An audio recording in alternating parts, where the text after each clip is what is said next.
सुप्रभात, नमस्कार, स्वागत है आप सभी का। आप देख रहे हैं सुबह 9 बजे। मैं हूं प्रीति सिंह। आइए शुरुआत करते हैं मुख्य समाचारों के साथ।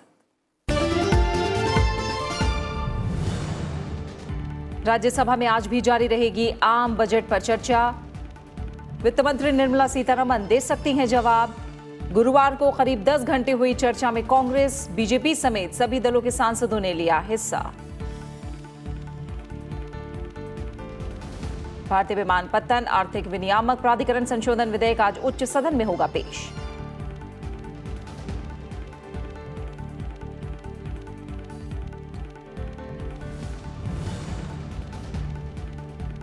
दो 2019-20 के लिए रेल मंत्रालय के अनुदान मांगों पर लोकसभा में रात 11:59 तक चली चर्चा। संसदीय कार्य मंत्री ने कहा, 18 साल में पहली बार इतनी देर चली सदन की कार्यवाही। सभी सांसदों का जताया आभार। आगे की चर्चा के बाद आज होगा मतदान। सड़क परिवहन और राजमार्ग मंत्रालय के अनुदान मांगों पर चर्चा और मतदान भी सदन की कार्यसूची में शामिल।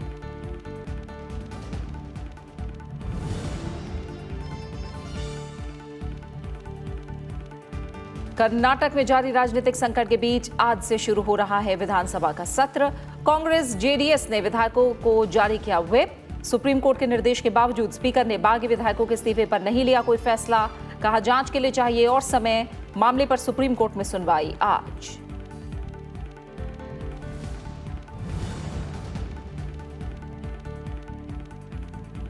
असम में बाढ़ की स्थिति गंभीर। 17 जिलों के करीब 4.25 लाख लोग पीड़ित। सेना और एनडीआरएफ तैनात। मुख्यमंत्री ने की हालात की समीक्षा। अरुणाचल प्रदेश और मेघालय में बारिश और भूस्खलन से आम जनजीवन पर असर। बिहार, पूर्वी उत्तर प्रदेश और उत्तराखंड में भारी बारिश का अलर्ट।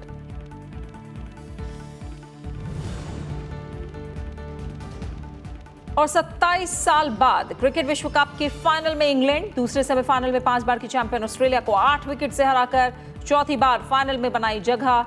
न्यूजीलैंड के साथ रविवार को लॉर्ड्स में होगा फाइनल। खिताबी भिड़ंत में जीतने वाला पहली बार बनेगा विश्व champion.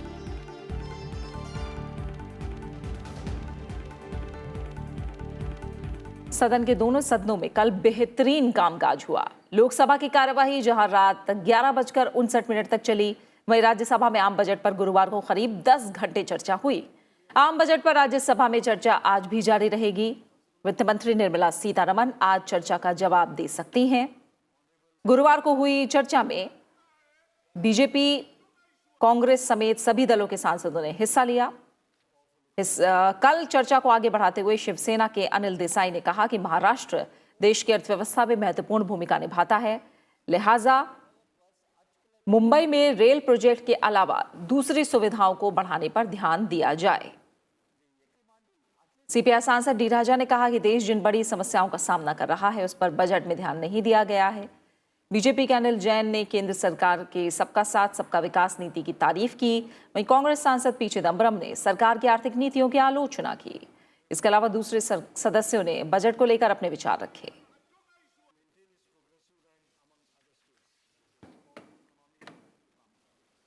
Sir, this budget fails to address the real issues that country is facing today. The budget has nothing to improve the so-called animal spirit of what Keynes spoke about private investments. And the primary task of the government must be revenue generation, mobilization of revenue, and how to distribute the wealth created by the people to all sections of our society. किसान, महिला, युवा, मध्यम वर्ग, शहरी व्यापारी सबके लिए काम किए गए। और तभी हमारे राष्ट्रीय अध्यक्ष, हमारे प्रधानमंत्री जी कहते थे कि 22 करोड़ लोगों को किसी न किसी योजना के माध्यम से लाभ पहुंचा है। I'm afraid there's nothing in this budget that will improve domestic savings. In particular, nothing in this budget that will improve household savings. Who saves? There's a middle class which saves. And what have you done to the middle class? Is there anything in this budget that will enthuse the middle class to save more? You have taxed long-term capital gains. You have now taxed buyback of shares. about the super rich, which is a separate issue. You've increased their tax rate, but given no further relief to the middle class than what the interim budget gave. So where is the incentive for middle class to save more? What is happening now, there is a difference of wage rate. The minimum wage rate of states and the minimum wage rate provided in Manrega is different in many of the states. So there are some states like my state where the state government's minimum wage rate is much more than the this Manrega wage rate. So people are not interested towards Manrega because they get less wage than what they get in the state government. जो इस budget में सबसे महत्वपूर्ण बात थी और वो था इस देश को एक विजन देना, $5 ट्रिलियन की इकोनॉमी बनाना, उस पर भी माननीय पूर्व वित्त मंत्री जी ने अपनी मुहर लगा दी। तो ये भी बहुत बड़ी सफलता उनको आज ही मिल गई कि जो लक्ष्य है 2024-25 तक $5 ट्रिलियन प्राप्त करने का वो मिल जाए। The actual cut was in major subsidies and capital expenditure. Sir, they have amassed wealth by way of disinvestment to a tune of 85,000 crore. Sir, only thing that has not been revised from the budget estimate and the revised estimate is disinvestment, 80,000 crore. हमारी सरकार ने GST के द्वारा 2 साल में जो करके दिखाया है, 2 साल में जो हुआ है, यह दुनिया के इतिहास में किसी संघीय ढांचे वाले देश में आज तक नहीं हुआ। वहीं लोकसभा में गुरुवार का दिन ऐतिहासिक रहा। सदन ने 2019-20 के लिए रेल मंत्रालय से जुड़ी अनुदान मांगों पर देर रात 11:59 तक चर्चा हुई और चर्चा में 100 से ज्यादा सदस्यों ने हिस्सा लिया। कई सांसदों ने अपना लिखित भाषण सभा पटल पर रखा। सदस्यों ने अपने क्षेत्रों से जुड़े विषयों को सदन में उठाया। संसदीय कार्य मंत्री ने कहा कि 18 साल में पहली बार ऐसा हुआ जब लोकसभा में देर रात तक चर्चा हुई। लोकसभा में आज रेल मंत्री पीयूष गोयल चर्चा का जवाब दे सकते हैं और चर्चा के बाद अनुदान मांगों पर वोटिंग होगी। Indian Railway still has been suffering capacity constraints, which often alluded by our Honorable Rail Minister also inside the House. We won't disagree with it. The traffic flow on rail network highly uneven and imbalanced. For example, passenger trains utilize nearly 65% of the network capacity, but contribute to less than 30% of the revenue. Adhir Ranjan ji PPP model पर चर्चा कर रहे थे और विरोध कर रहे थे कि हमारी सरकार निगमीकरण और निजीकरण कर रही है।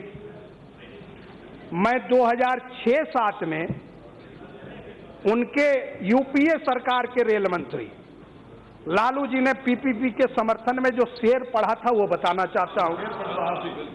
उन्होंने कहा था, एक कदम हम बढ़ें और एक कदम तुम। We have to remember that the railways is also one of the largest networks, and till today it has been managed by the government single-handedly and successfully. And to propose, and now they brought this proposal to allow PPP and private investment into the railways. To complete dedicated freight corridors. Sir, I also tell you, the bullet train proposal, sir, not possible in India. It is a bogus. In the Indian soil, bullet trains cannot move, cannot run. 2,000 crores of the deficit budget our state is running, sir. It is, if he is the justice on the part of the Honorable Minister, please extend your good offices to sanction another 1,000 crores to complete all these projects, sir. Projects such as Puri Kanark, Barampur, Sambalpur, via Kandhamal, Bargar, Nuapada, Jaspur, Dhamra, Bangirposhi, Guru Mahisani, and Burmara, Chakulia, new lines have been proposed by our dynamic Chief Minister Naveen Patnaik ji to the Ministry of Railways. ये जो bullet train पर चलाने की तैयारी है, जिस पर बेइंतहा पैसा खर्च किया जा रहा है, जिसका फायदा एक खास इलाके के लोगों का ही होगा, कृपया उसका 50% छोटे शहरों पर भी अगर खर्च कर दिया जाए तो पूरे भारत के छोटे शहरों की रेल व्यवस्था भी बेहतर हो जाएगी। और सब भी हमारा कैबिनेट कलीग और सभी काउंसिल ऑफ मिनिस्टर जो बैठे हैं उनको और सभी सदस्यों को मैं धन्यवाद देता हूं। और अभी सभी स्टाफ सेक्रेटरी जनरल सहित जो इधर बैठे हुए हैं और बाहर बैठे हुए हैं सभी को मैं धन्यवाद अर्पित करता हूं। एक इन आफ्टर 2001 में 96 में हुआ था, 2000 में 21st सेंचुरी में ये नया इतिहास है। मैं सभी को और स्पीकर साहब को और एक बार धन्यवाद समर्पित करता हूं और सभी मीडिया वालों को भी मैं धन्यवाद समर्पित करता हूं। वहीं रात 11:59 तक संसद के कामकाज चलने के बाद रेल राज्य मंत्री अंगादी सुरेश चन्नाबासप्पा ने कहा कि रेलवे एक परिवार की तरह है जो सभी को एक साथ लेकर चलता है और सभी को संतुष्ट करता है। उन्होंने कहा कि सभी सदस्यों के अच्छे सुझाव मिलते हैं। जो हमारे प्रतिबद्धता है उसको दर्शाता है और ये एक ऐतिहासिक क्षण इस मामले में भी है कि जैसा हम लोगों को पता चला कि 1996 के बाद शायद ये पहली बार रात्रि के 12 बजे तक सदन चला है। बात वहाँ तक खत्म नहीं होनी चाहिए, जो हमने बातें उठाई है उसका परिणाम भी आना चाहिए। दोनों सदनों के आज की कार्यसूची की बात करें तो शुक्रवार होने की वजह से दोनों सदनों के एजेंडे में प्राइवेट मेंबर बिल शामिल हैं। इसके अलावा राज्यसभा में भारतीय विमानपत्तन आर्थिक विनियामक प्राधिकरण संशोधन विधेयक आज पेश किया जाएगा। केंद्रीय मंत्री हरदीप सिंह पुरी सदन में विधेयक को पेश करेंगे।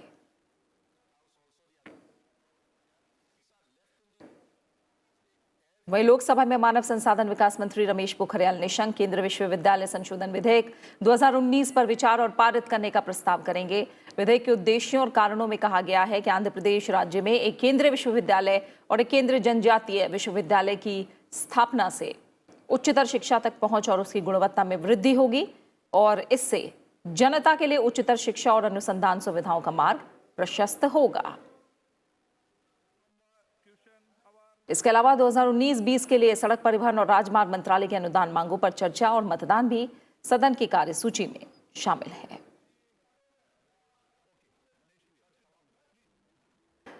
ज्यादा जानकारी के लिए रुक करेंगे हमारे संवाददाता रविंद्र सिंह शोरा हमारे साथ जुड़े हैं। रविंद्र, कल का दिन कई मायनों में काफी अच्छा रहा, भले ही लोकसभा की बात करें, राज्यसभा की बात करें, और अगर आज के एजेंडे की बात करें तो राज्यसभा में आज भी आम बजट पर चर्चा जारी रहेगी और उम्मीद ये है कि वित्त मंत्री निर्मला सीतारमण आज चर्चा का जवाब दे सकती हैं। किस तरह से आज के एजेंडे की बात करें तो खास रहने वाला है राज्यसभा में?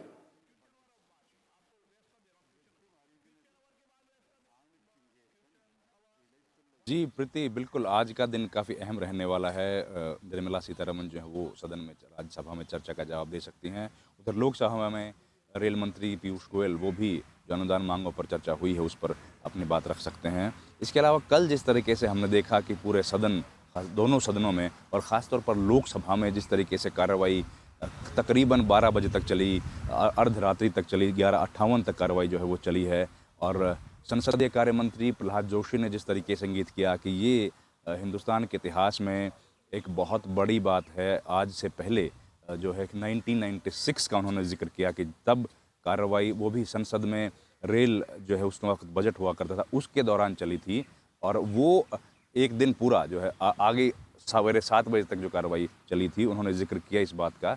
और उसके बाद 2000 के बाद से 18 बरस के भीतर ये पहला ऐसा मौका है जब सदन की कार्रवाई जो है वो इतनी देर तक चली हो और तमाम पक्ष और विपक्ष के सदस्यों ने देखिए इस जो चर्चा हुई उसमें भागीदारी किया।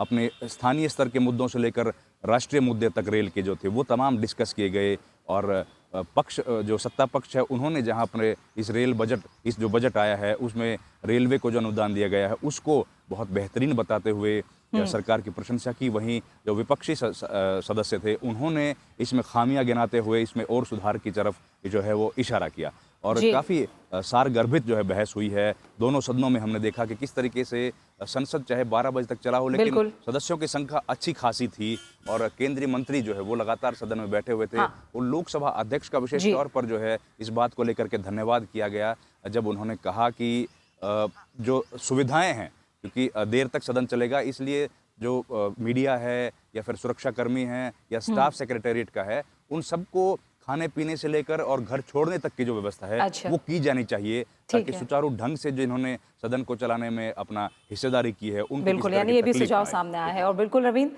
जिस तरह से कल बेहतरीन कामकाज हुआ है, आज भी उम्मीदें काफ़ी बढ़ गई हैं और कहें कि पूरे सत्र को लेकर उम्मीदें काफ़ी हैं कि अच्छा और बेहतर कामकाज देखने को मिलेगा। फिलहाल बहुत बहुत शुक्रिया रवींद्र, इस जानकारी को हम तक पहुँचाने के लिए आपका। तमिलनाडु से राज्यसभा की 6 सीटों के लिए एमडीएम के प्रमुख वाइको और पीएमके के अंबुमणि रामदास समेत 6 उम्मीदवार निर्विरोध निर्वाचित हो गए हैं। तमिलनाडु विधानसभा सचिवालय के सचिव और चुनाव अधिकारी के श्रीनिवासन ने एमडीएम के प्रमुख वाइको, डीएमके के एम शानमुगम और पी विल्सन, एआईएडीएमके के एन चंद्रशेखरन और ए मोहम्मद जन और पीएमके के रामदास के निर्विरोध निर्वाचित होने की घोषणा की। तमिलनाडु से राज्यसभा के 5 सदस्यों का कार्यकाल 24 जुलाई 2019 को पूरा होने जा रहा है। वहीं कनिमोझी के लोकसभा के लिए निर्वाचित होने के कारण एक सीट खाली हुई है।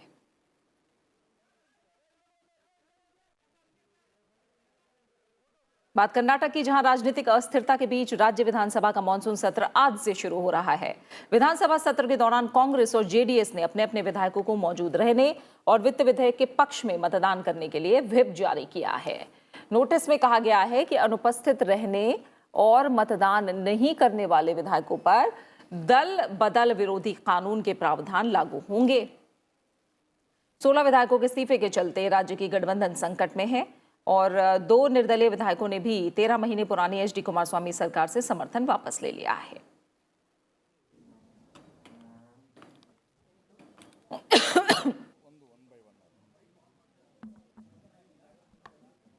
पर अहम सुनवाई होनी है। सुप्रीम कोर्ट के निर्देश के बाद कल बागी विधायकों ने विधानसभा अध्यक्ष को फिर अपना इस्तीफा सौंपे, लेकिन सुप्रीम कोर्ट के निर्देश के बावजूद स्पीकर ने बागी विधायकों के इस्तीफे पर अब तक कोई फैसला नहीं लिया है।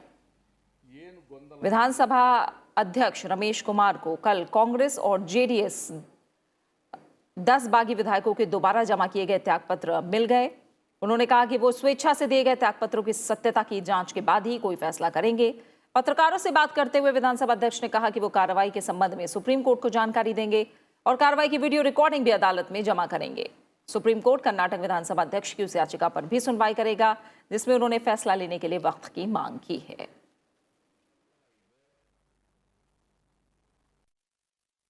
आंध्र प्रदेश सरकार का बजट आज पेश होगा। वित्त मंत्री बुग्गाना राजेंद्र नाथ आज सुबह 11 बजे सदन में वित्त वर्ष 2019-20 का बजट पेश करेंगे और इसके बाद मंत्री के कन्ना बाबू सदन में कृषि क्षेत्र का बजट पेश करेंगे। सत्तासीन वाईएसआर कांग्रेस सरकार ने सत्र के लिए 20 विषय तय किए हैं। इसमें मुख्यमंत्री की प्रमुख कल्याणकारी योजनाएं और करीब 10 विधेयक शामिल हैं। आंध्र प्रदेश विधानसभा का बजट सत्र 30 जुलाई तक चलेगा और इस दौरान 14 दिन सदन में कामकाज होगा। इससे पहले गुरुवार को शुरू हुए विधानसभा के बजट सत्र के पहले दिन प्रश्नकाल के दौरान अंतर्राज्यीय नदियों के जल के बंटवारे के मुद्दे पर वाईएसआर कांग्रेस और विपक्षी टीडीपी के सदस्यों के बीच तीखी नोकझोंक देखने को मिली।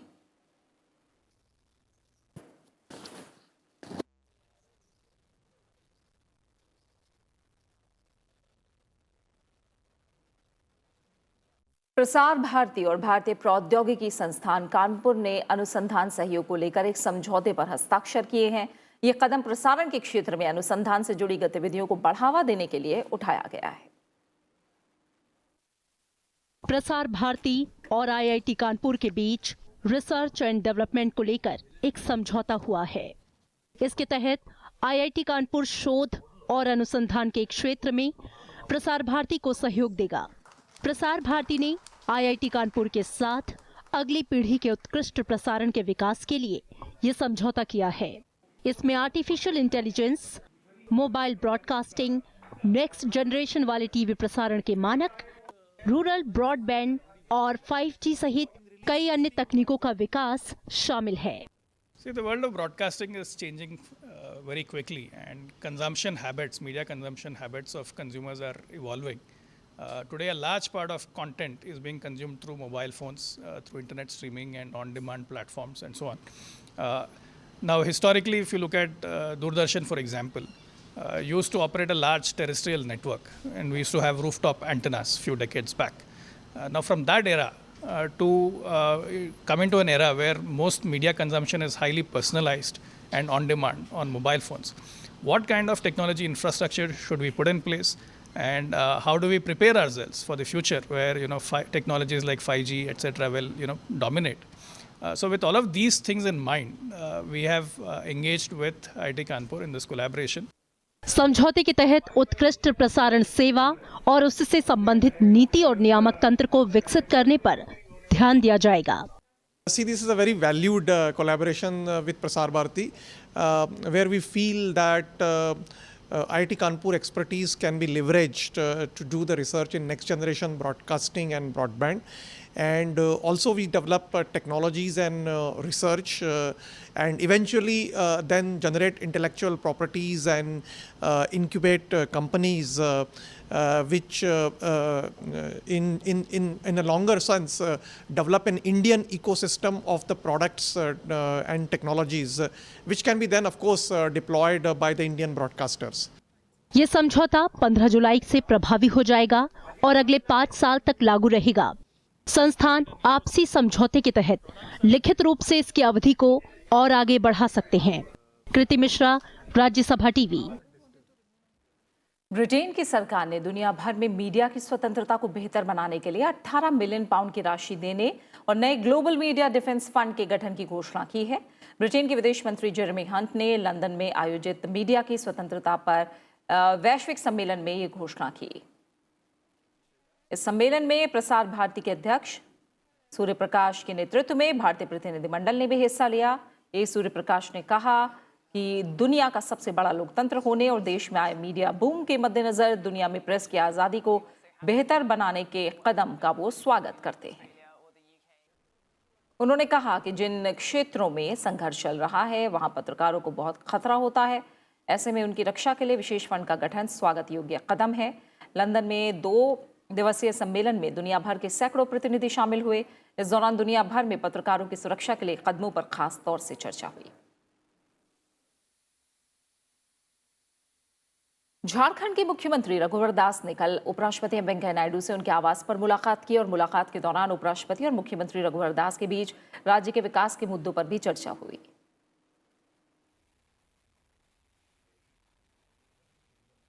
उपराष्ट्रपति वेंकैया नायडू ने आज एक मेडिकल कैंप का उद्घाटन उन्होंने किया। मेडिकल कैंप के उद्घाटन का कार्यक्रम सरदार पटेल कॉन्फ्रेंस हॉल में आयोजित किया गया।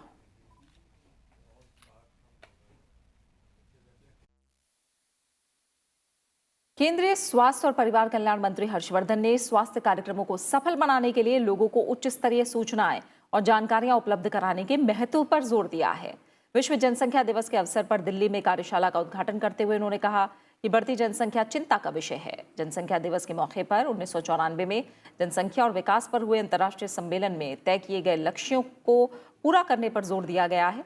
25 साल पहले हुए सम्मेलन में 179 देशों की सरकारों ने माना था कि सतत विकास का लक्ष्य हासिल करने के लिए प्रजनन, स्वास्थ्य और लैंगिक समानता अनिवार्य है। स्वास्थ्य मंत्री हर्षवर्धन ने कहा कि जनसंख्या की चुनौती से निपटने के लिए सरकार कई पहल कर रही है।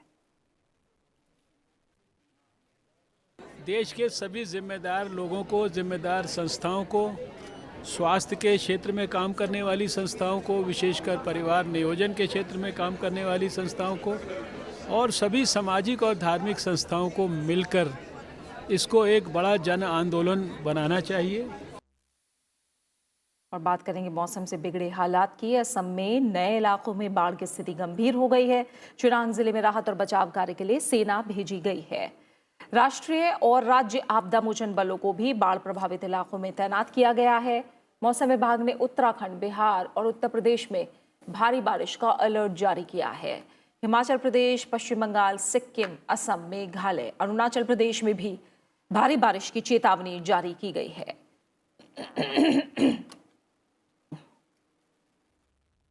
राज्य के 17 जिले बाढ़ की चपेट में आ गए हैं। इनमें धेमाजी, लखीमपुर, विश्वनाथ, शोणितपुर, बाक्सा, बंगाईगांव, कोकराझार, मोरीगांव, नगांव, दरंग, बारपेटा, नलबाड़ी, चिरांग, माजुली, डिब्रूगढ़, गोलाहाट और जोरहाट शामिल हैं।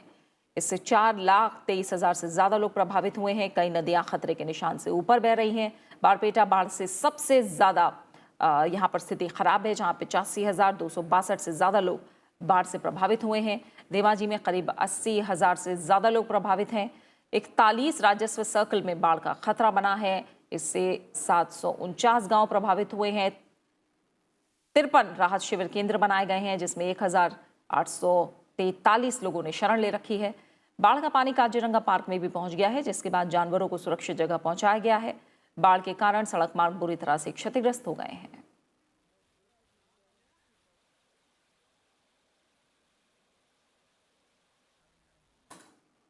और अब बात करेंगे खेलों की, और सबसे पहले बात क्रिकेट वर्ल्ड कप की।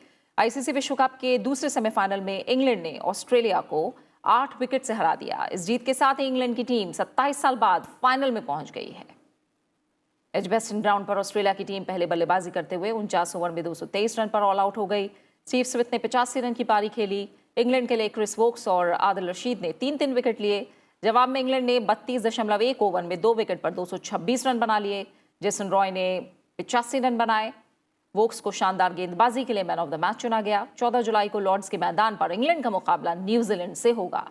इस विश्व कप के खिताबी मुकाबले में जीत किसी भी टीम की हो, लेकिन दुनिया को नया विश्व कप चैंपियन मिलेगा, क्योंकि इससे पहले ना तो इंग्लैंड की टीम और ना ही न्यूजीलैंड, दोनों में से कोई भी टीम अभी तक विश्व कप नहीं जीत पाई है। टेनिस की सेरेना विलियम्स और रोमानिया की सिमोना हालेप के बीच साल के तीसरे ग्रैंड स्लैम टूर्नामेंट विंबलडन का महिला एकल वर्ग का फाइनल मैच खेला जाएगा। ये मैच कल होगा। सेरेना ने सेमीफाइनल में चेक गणराज्य की बारबोरा स्ट्राइकोवा को मात दी, तो वहीं हालेप ने यूक्रेन की एलेना स्वितोलिना को हराया। समोआ के एपिया में राष्ट्रमंडल वेटलिफ्टिंग चैंपियनशिप के कल तीसरे दिन भारत के वेट लिफ्टर्स ने शानदार प्रदर्शन जारी रखते हुए 4 स्वर्ण, 2 रजत और 1 कांस्य पदक जीता। जेरेमी लाल रिनुंगाने ने 3 रिकॉर्ड तोड़े, लेकिन वो क्लीन एंड जर्क में भार नहीं उठा पाए। शानदार प्रदर्शन करते हुए जेरेमी ने 67 किलोग्राम वर्ग की स्नैच श्रेणी में 136 किलोग्राम वजन उठाकर युवा विश्व एशियाई और राष्ट्रमंडल रिकॉर्ड तोड़ दिए। अंजिता शिवली ने सीनियर और जूनियर पुरुष 73 किलोग्राम वर्ग में कुल 305 किलोग्राम वजन उठाकर स्वर्ण पदक जीता। और इसी के साथ फिलहाल सुबह 9 बजे की खबरों में इतना ही। ब्रेक के बाद देखिए ब्रेकफास्ट न्यूज। नमस्कार।